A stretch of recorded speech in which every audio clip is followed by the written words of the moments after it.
무인일주 일간 무토에게 을사년의 천간 을목은 정관이 됩니다. 정관은 편관과 달리 규칙적인 압박과 보편적 원칙의 기운입니다.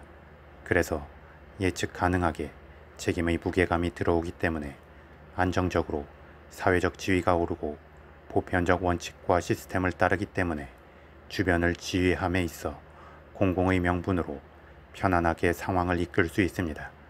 이는 정관의 기운을 안정적으로 공직에 나아가고 체계적으로 승진하는 기운으로 보게 되는 이유이기도 합니다.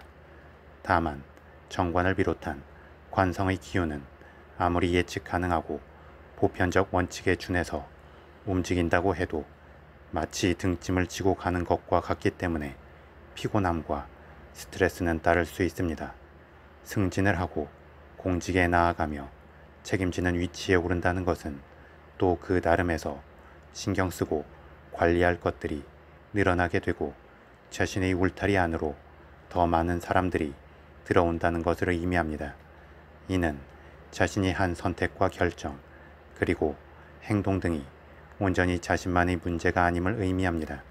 따라서 한편에서는 관성의 기운을 봉사와 헌신의 기운으로 보게 되고 그렇기 때문에 그것을 견디어냈을 때 자연스럽게 명예가 따르게 되기도 합니다.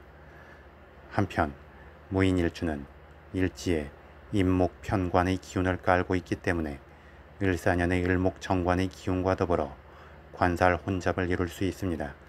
관살 혼잡이 되면 보편적 원칙과 주관적 원칙 사이에서 왔다 갔다 하여 일관성이 떨어질 수 있고 그로 인하여 뒷수습해야 하는 문제들이 생기면서 피곤함을 자초할 수 있습니다. 따라서 관살 혼잡의 시기에는 어떤 명확한 원칙을 정하고 선언하려 하기보다 적당히 두루뭉술한 입장을 취하면서 사람과 상황을 포용하려 함이 좋습니다.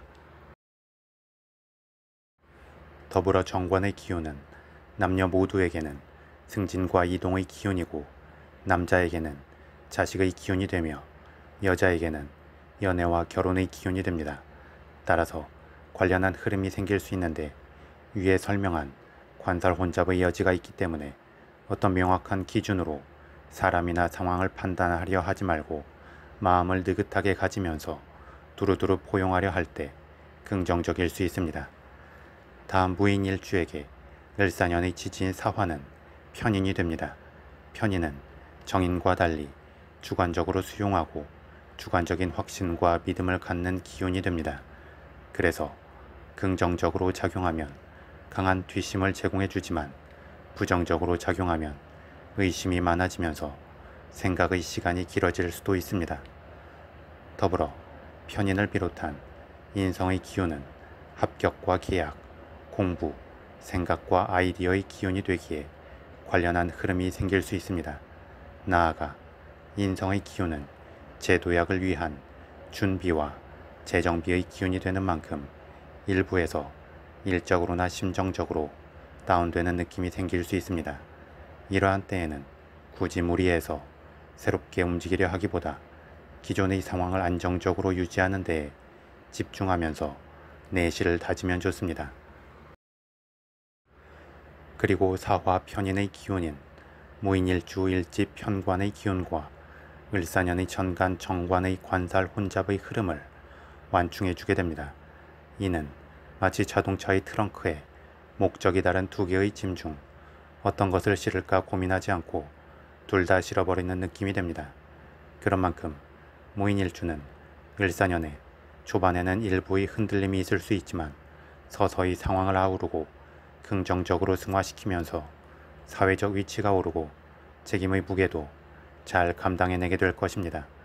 더불어 굳이 무인일주 본인이 앞서 주도적으로 무언가를 하려 하기보다 두루두루 주변으로 자신을 필요로 하는 일을 수동적으로 받아서 한다면 굳이 큰 외부와의 충돌도 없고 본인 스스로도 차라리 마음이 편할 것입니다. 대신 이왕이면 혼자 다 하려 하기보다 주변과 일의 무게감을 나누고 함께 하려 한다면 더 좋을 것입니다. 다음 무인일주 일지인목은 봄의 기운이고 을사년의 지지인 사화는 여름의 기운입니다. 그리고 을사년의 지지인 사화는 일지 인목뿐만 아니라 을사년의 천간 을목을 통해서도 생을 받습니다. 그렇게 봄의 기운이 빠르게 여름의 기운으로 쏠리고 에너지가 모이게 되면 큰 기세를 형성하게 됩니다. 그런데 이 을사년의 지지인 사화의 기운이 일간 무토에게는 편인이 됩니다. 그래서 이는 마치 화산이 폭발하기 전에 밑으로 강하게 에너지가 모이는 것과 같습니다. 이는 또 다른 비유를 들자면 압력밥솥에 서서히 김이 차기 시작해서 언제든 그 강하게 모인 압력을 터뜨릴 준비가 된 것과도 같습니다. 따라서 무인일주는 을사년에 무언가 참고 참다가 갑자기 확 감정을 폭발해낼 수도 있고 예측 가능한 안정적 흐름을 보이다가 비약적으로 엉뚱한 곳을 향해 튕겨질 수도 있습니다. 이를 방지하기 위해서는 압력밥솥을 열기 전에 김을 빼주는 것처럼 미리미리 속에 쌓이는 에너지를 한 번씩 주기적으로 풀어주는 게 좋습니다.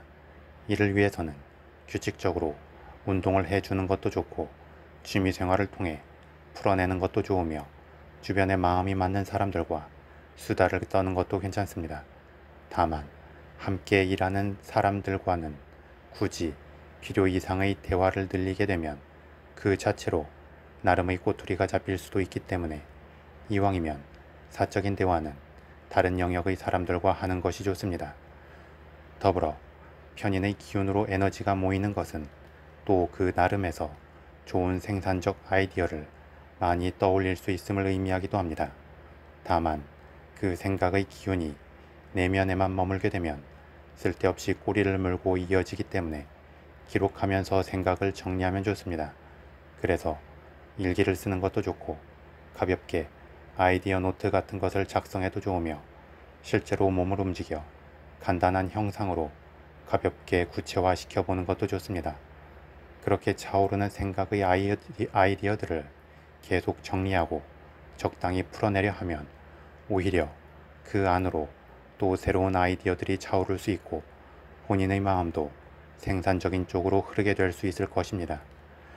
추가로 무인일주의 공부하는 자녀를 둔 부모라면 아이가 한자리에서 동일한 환경에 갇혀 공부하게 하지 말고 주기적으로 공부하는 자리를 이동시키고 환경을 바꿔주면 좋습니다.